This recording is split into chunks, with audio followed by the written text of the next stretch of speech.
परिषद प्राथमिक शाळा सुतारखेडे. माझे नाव सानवी हनुमान पवार, इयत्ता 7वी. मी तुमच्या समोर छत्रपती शिवाजी महाराजांविषयी काही बोलू इच्छिते. महाराष्ट्राचा जो इतिहास लिहिला तो कोणी ऐरेगारांनी नव्हे. अहो, महाराष्ट्राचा जो इतिहास लिहिला तो कोणी ऐरेगारांनी नव्हे, तर महाराष्ट्राचा इतिहास लिहिला हिरव्या पिवळ्या शाईनं, तलवारीच्या खणखणाटीनं, घोड्याच्या टापानं, शायराच्या डफानं, शायराच्या डफानं.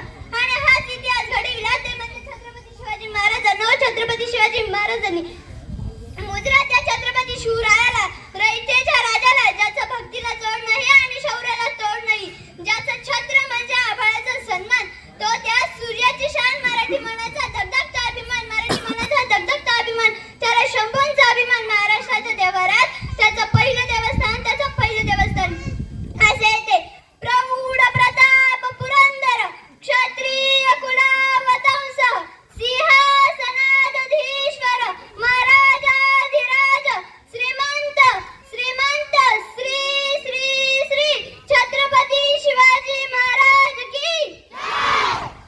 बंदुकीच्या जोरावर आणि अंटाच्या धाकावर, अहो, बंदुकीच्या जोरावर आणि अंटाच्या धाकावर मी अनेक माणसांना जगायला शिकवणारी माणसं बघितले, पण बंदुकीच्या जोराशिवाय आणि अंटाच्या धाकाशिवाय, अहो, बंदुकीच्या जोराशिवाय आणि अंटाच्या धाकाशिवाय मी तिथल्याच माणसांना जगायला शिकवणारा एक वाघ बघितला, एक वाघ बघितला, आणि ते म्हणजे छत्रपती शिवाजी महाराज. होय, छत्रपती शिवाजी महाराज. आज आपण ज्या महाराष्ट्रात राहत आहोत ना, तो महाराष्ट्र म्हणजे काय? तो महाराष्ट्र म्हणजे शिवरायांच्या विचारांचा, जिजाऊंच्या संस्काराचा आणि शंभूंच्या पराक्रमाचा हा महाराष्ट्र. कष्टकरी शेतकऱ्यांचा, दिलदलितांचा, 105 हुतात्म्यांचा, बलिदानाचा आणि त्या दिल्लीच्या तख्तालाही घाम फोडणारे जिगरबाज माझ्या मर्दमावळ्याचा महाराष्ट्र, जिगरबाज माझ्या मर्दमावळ्याचा हा महाराष्ट्र. आणि याच महाराष्ट्राच्या मातीत 19 फेब्रुवारी 1630 रोजी एका रत्नाचा जन्म झाला, आणि ते म्हणजे छत्रपती शिवाजी महाराज. छत्रपती शिवाजी महाराजांनी त्यांच्या आयुष्यामध्ये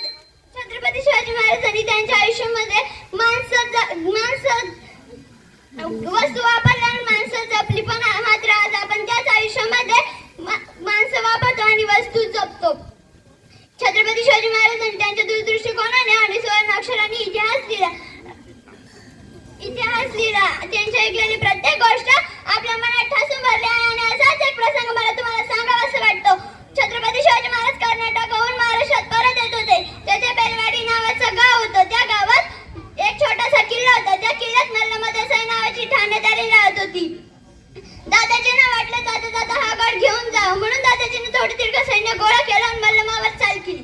पण मात्र मल्लमा बी हुशार आणि चतुर होती. तिने त्या सैन्यांचा पराभव केला. दादाजींना वाटलं एका बाईच्या हातून आपल्या मावळ्यांचा पराभव होणं शक्य नाही, म्हणून दादाजींना अजून थोडं तिरकं सैन्य गोळा केलं, मल्लमावर चाल केली. पण मात्र आता मल्लमाचा पराभव झाला. दादाजींना वाटलं मल्लमाला छत्रपती शिवाजी महाराजांसमोर उभं करावं. मल्लमा आत गेली, तिच्या तान्या बाळाला बाहेर घेऊन आली. मल्लमाला छत्रपती शिवाजी महाराजांसमोर उभं करण्यात आलं. मल्लमाला वाटलं जसा प्रत्येक राजा आपल्या शत्रूला शिक्षा करतो, तसा हाही राजा मला आणि माझ्या बाळाला मारून टाकेल. छत्रपती शिवाजी महाराजांना ती नतमस्तक झाली आणि म्हणाली, राजा राजा, मी तुमची गुन्हेगार आहे. राजा, जी काही शिक्षा द्यायची ती तुम्ही मला द्या, माझ्या बाळाला काही करू नका. छत्रपती शिवाजी महाराजांनी चिटणीचा इशारा केला. चिटणीस आत गेला. दुधाची बाटली घेऊन बाहेर आला. छत्रपती शिवाजी महाराजांनी त्या तान्या बाळाला मांडीवर घेतलं, चमच्याने दूध पाजलं आणि म्हणाले, हा जो माझ्या मांडीवर दिसत आहे ना, तो बलकी दुसरा कोणी नाही, हा माझा भाचा आहे बर का. आणि हा जर माझा भाचा असेल तर तुम्ही माझ्या भगिनी झालात, आणि कोणता भाऊ आपल्या भगिनीचं राज्य बळकावून घेतो. छत्रपती शिवाजी महाराज दादाजींना म्हणाले, दादाजी, भगिनीला राज्य द्यायचं असतं ना की बळकावून घ्यायचं. छत्रपती शिवाजी महाराजांनी मला साडी, चोळी, बांगड्या देऊन तिच्या बेलवाडी नावाच्या गावी सुखरूप पोहोचत केले.